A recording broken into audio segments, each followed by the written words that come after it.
Welcome to exam study. कल हम लोग पढ़े थे यूनिट डिजिट। चलिए थोड़ा सा उसके बारे में हम रिवीजन एक बार कर लेते हैं। जैसे मैंने पढ़ाया था कि अगर यूनिट डिजिट 2, 3, 7, 8 रहेगा, ठीक है, और उस पर कुछ पावर रहेगा तो उसे हम क्या करेंगे, 4 से डिवाइड करेंगे।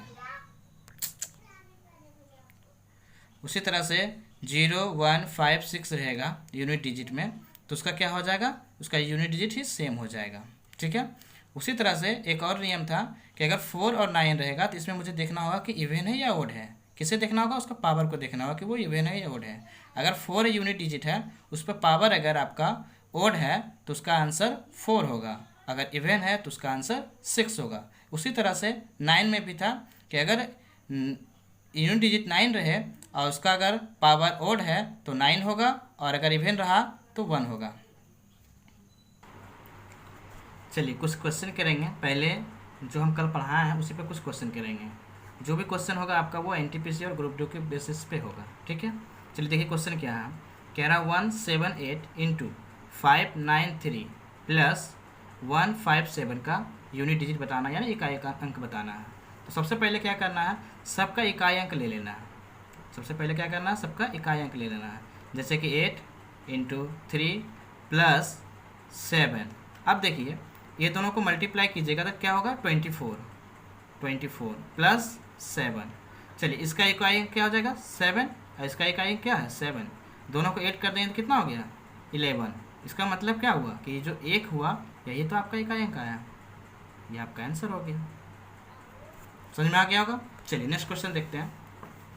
उसी तरह से दूसरा क्वेश्चन है 729 इंटू 562 प्लस 155। कह रहा है इसका यूनिट डिजिट क्या होगा। ठीक है। सबसे पहले मैंने क्या बताया आपको कि जो भी नंबर दिया हुआ है सबसे पहले उसका इकाई अंक पर जो नंबर दिया हुआ है उसे हम लिख लेंगे, उस डिजिट को हम लिख लेंगे। तो क्या होगा 9, फिर क्या हो जाएगा 2, फिर प्लस 5। चलिए इसे हम मल्टीप्लाई कर सकते हैं, ये हो जाएगा 18 प्लस 5। चलिए इसका हम यूनिट डिजिट लिख लेते हैं, फिर 8, और इसका हो जाएगा 5। अगर हम इसको जोड़ेंगे ये हो जाएगा 13। इसका मतलब क्या हुआ, 3 जो आया ये आपका इकाई अंक आ गया। क्लियर है। चलिए क्वेश्चन नंबर 3 देखते हैं। क्या कह रहा है कि 4, 9, 2, 3, 7 इंटू 3995 इंटू 738 इंटू 83 इंटू 9। कह रहा है इसका इकाई अंक बताइए, यानी कि यूनिट डिजिट बताइए। अब आप देख के इसको समझ सकते होंगे कि आप इसे गुना नहीं कर सकते हैं। चलिए इसके लिए हम क्या करेंगे, तो सबसे पहले सबका हम इकाई अंक वाला जो है वो डिजिट को लिखेंगे।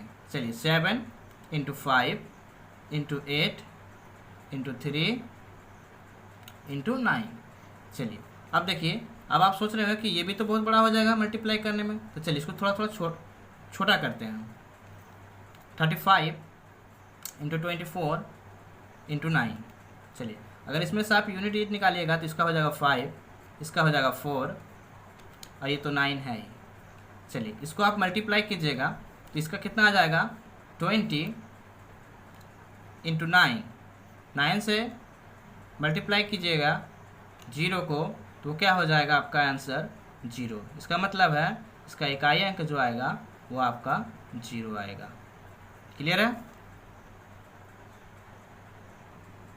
चलिए नेक्स्ट क्वेश्चन है, यदि 159 को पहले 367 से और उसके बाद 482 से गुना किया जाए तो इकाई के स्थान पर अंतिम गुणनफल में कौन सा अंक आएगा। चलिए क्वेश्चन देख के डरना नहीं है, जो पहले बोल रहा है हम क्वेश्चन के अनुसार चलेंगे। पहले क्या कहा उसने कि 159 को कितने से, 367 से गुना करने पर और उसके बाद 482 से गुना करने पर, यही तो कह रहा था। और कह रहा है कि जो उसका गुणनफल आएगा उसमें से उसका इकाई अंक क्या होगा। तो चलिए कौन सी बड़ी बात है, सबसे पहले क्या करेंगे कि इसका अंतिम डिजिट लेंगे, जैसे कि 9, 7 और 2। अब इसे मल्टीप्लाई करेंगे तो देखिए इसको मल्टीप्लाई करेंगे तो कितना हो जाएगा, ये हो जाएगा 63 और ये हो जाएगा 2। अब इसमें देखिए यूनिट डिजिट क्या हो जाएगा, इसमें से निकाल लेंगे 3, इसमें से हो जाएगा 2, अब क्या हो जाएगा 6। ये आपका आंसर हो गया, यही आपका इकाई अंक हो गया। चलिए क्लियर है। Next question. नेक्स्ट क्वेश्चन है, आप लोग देख के क्वेश्चन को देख के लग रहा होगा कि ये नहीं बनेगा, लेकिन ये क्वेश्चन कुछ भी नहीं है, सिंपल क्वेश्चन है। मैंने आप लोग को पहले याद कीजिए कि मैंने बताया है कि अगर यूनिट डिजिट निकालना रहे एक का, खास करके एक का, तो उसका क्या यूनिट डिजिट होता है, उस पर कोई भी पावर रहे, कुछ भी पावर रहे, उसका मान एक होगा। इसका मान एक हो गया। उसके बाद इसका यूनिट क्या हो जाएगा, 2 हो जाएगा। अब हम दोनों को जोड़ देंगे तो कितना हो गया, 3। यही तो है क्या, क्लियर है। चलिए नेक्स्ट क्वेश्चन देखिए, कह रहा है 194 पावर 102 प्लस 294 पावर 103। चलिए 4 वाला कंडीशन है, 4 वाला कंडीशन हम बता चुके हैं पहले।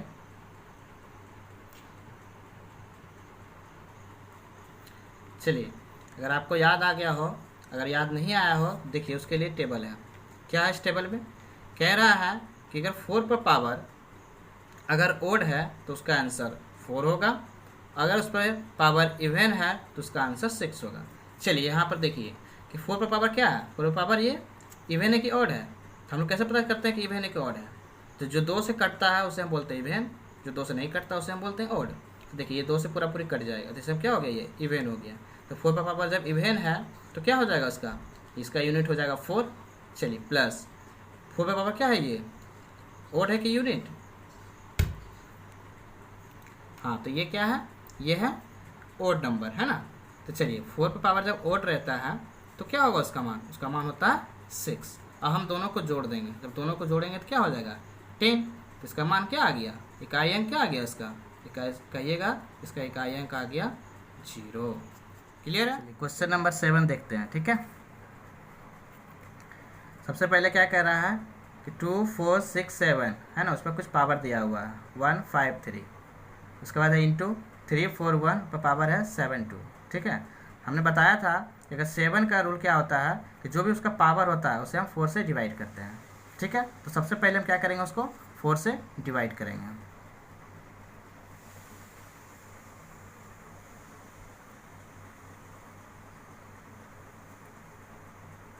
क्या आ गया इसका रिमाइंडर, 1 आ गया, है ना।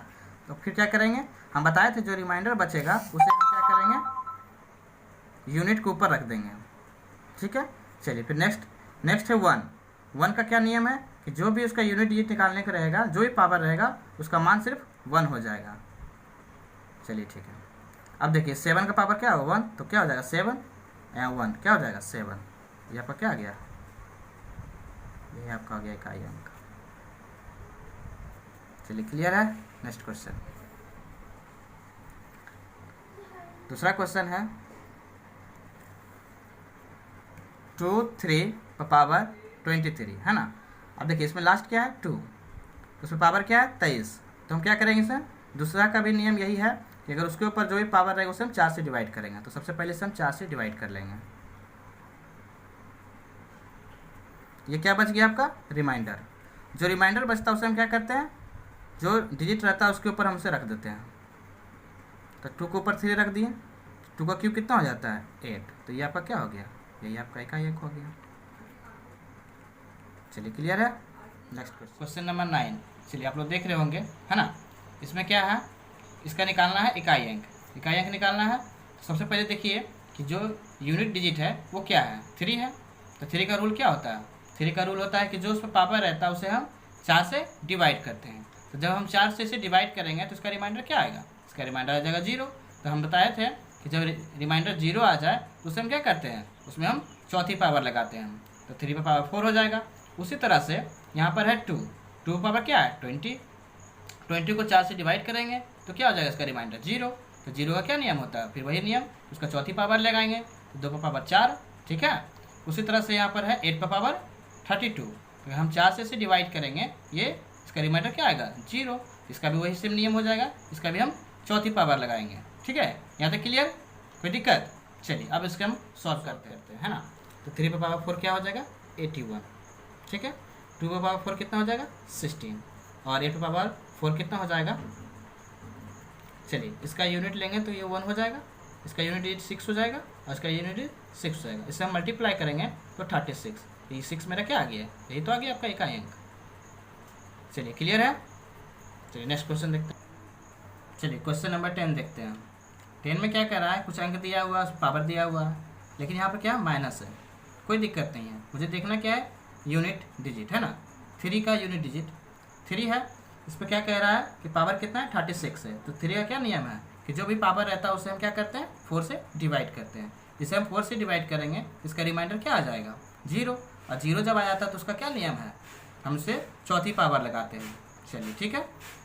उसी तरह यहाँ पर 2 है, 2 का पावर कितना है, 20। फिर से हम 4 से डिवाइड करेंगे तो ये 20 कट जाएगा, इसका रिमाइंडर आ जाएगा 0। जब 0 आ जाएगा रिमाइंडर तो उसका क्या नियम लगाएंगे, 2 का हम चौथी पावर लगाएंगे। ठीक है। चलिए देखिए 3 का पावर 4 कितना होता है, 81 होता है। 2 का पावर 4 कितना होता है, 16 होता है।